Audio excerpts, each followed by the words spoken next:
get it done, focus on that process, do all the basics, get them right, and on race day, you might surprise yourself. I nearly shit myself when we went through 10 mile in like 46:10. I was like, what? What's that per mile? But I don't know.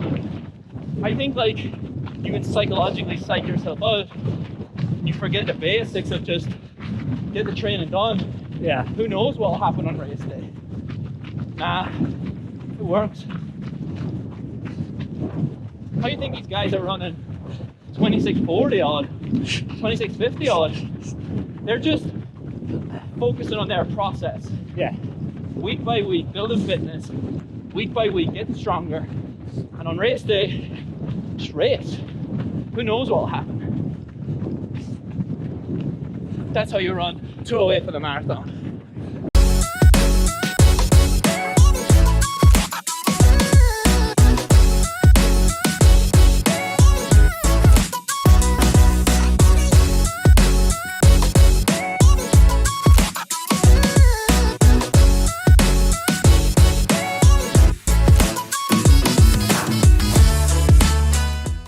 Alright, so we're at the gym.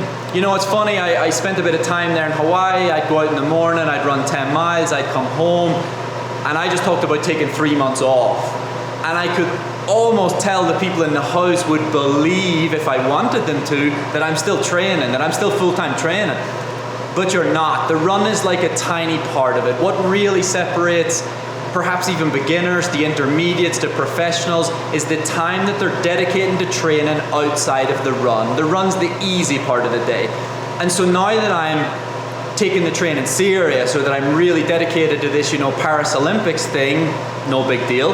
Now that I'm taking that seriously, I have to dedicate likely an extra 1 to 2 hours a day doing stuff in the gym, doing stuff at home for recovery. And today I'm going to go through some of that gym stuff here. This is the part of the day where you want to lay at home, or you can't be bothered doing anything, you're tired from the run. But this is what separates being good and being great. This is what separates you achieving your goal in your next race, or perhaps not. So what you'll get to see here is me doing like some glute bridges. I'm gonna do some like band work. I'm gonna do some body weight stuff like lunges, step ups. But all the work for this next month is just about rebuilding this sort of robustness. For 3 months, I haven't been training consistently. I haven't been doing my gym work. Likely you're in the exact same boat. And so for the first month of gym, I can't go in here and, you know, crush the squats and crush the heavy stuff. I have to do the boring basics. I have to work on my hip control. I have to work on where's my pelvis sitting. Are my abs supporting the rest of my body? Are my muscles working in sync? This next month is going to be a lot of rebuilding, both from a robustness, both from a getting the muscles activated again, and also opening the body up. You can use gym work in a way that it kind of improves not just strength, but also flexibility and range of motion. You're moving, perhaps, you know, you're down into a squat, and maybe you're moving into a position that your body hasn't moved in a while. Say you get into a lunge and you go down, you get your, you know, your pelvis in a good place, you go down. I'm so tight here. And so just by coming to the gym, just by doing some of this stuff over the next month, my body's gonna get used to the sort of gym stuff again, first and foremost. You don't want to get injured doing something that is supposed to support the training, but it's also gonna build a layer of my body will start moving better. My body, my efficiency, my running economy, these are all gonna profit from literally doing a month of just body weight stuff. But if you want to make every day count, you have to make sure that you're helping your body as much as you possibly can. And that means maximizing rehab, gym stuff, recovery stuff, and really dialing into a full program rather than the, I'm gonna go run for, I don't know, 6 miles in the morning and call it a day. That does not get results. That will not help you run personal bests.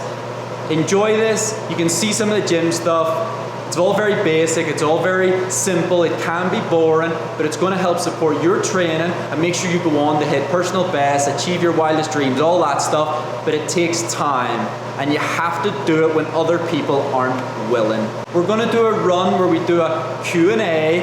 Your questions are going to come in and they'll be asked to me on the run, and I'll answer on the run. So throw some questions below, and thanks for watching. All right, guys, so this is called Buffalo Ranch, Flagstaff, Arizona. You have to drive a bit, it's super snowy, but basically what we're doing here is I'm going to record, well, Noble's going to record, but we're going to document my journey to try to qualify for the Paris Olympics. For Tokyo, I documented by podcast the entire journey, hopefully giving people tips on the things I'm doing in training. Watch your feet there, Noble. The things I'm doing in training, why I'm doing it, and then perhaps how at home you can integrate some of this stuff into your training, into your lifestyle, recovery stuff, nutrition stuff. And I'm currently sitting about 10 pounds overweight. I have lats to get rid of, traps to get rid of, shoulder muscles from surfing. But I'm going to try to document this in a style that it helps everybody at home. It'll be a us thing rather than a me thing, and hopefully you guys get to see the good days, the bad days, how these things go. Doesn't always go smoothly. If you're a runner, you'll truly understand that. You'll understand that there's ups, there's downs, there's peaks, there's valleys, and we'll try to document as much as we can. Thanks to the running masterclass that I set up, we can fund this journey, and so if you want to support, you can go have a look on there. There's all sorts of free tutorials, free warm-up routines, but hopefully 2 to 3 times a week I'll upload what we're doing, why we're doing it, and you can follow that progress from, I've just taken 3 months off where I was doing maybe 20-30 mile a week. You get to follow the whole journey. We'll set up races, we'll set up, you know, perhaps it'll be Berlin Marathon, I'm not really sure, but we'll get the setup, where I try to run qualifying times, how I go about that, how I plan it, how I build the fitness to be at a place that you can even think about running 208. My marathon personal best is 209.48. My half marathon time is 61.08. And so I'm gonna have my work cut out. But trust me when I say I feel this in my bones that this is something I can do. I honestly, genuinely believe when they release the qualifying times for the Olympics, pre-releasing the times, I wasn't even sure if I wanted to do this. When they released it, I thought they're going to talk about that Paris Olympics as, oh, you're an Olympian, but did you go to Paris? Paris is going to be the Olympics to be at. I believe I can run 208. It's going to take everything I've got, but I'm going to walk you through that process of not just the training, but everything you can do around that. The recovery stuff, the nutrition stuff, the strength conditioning, and I'm going to have to be so dialed in with all these little basics. Never underestimate the basics. I'm going to be so dialed in with all these basics, and you're going to learn a lot from it. You're going to learn how to train better, how to prepare your mind to race on race day, and we need all this to go in our favor if I'm going to run 208.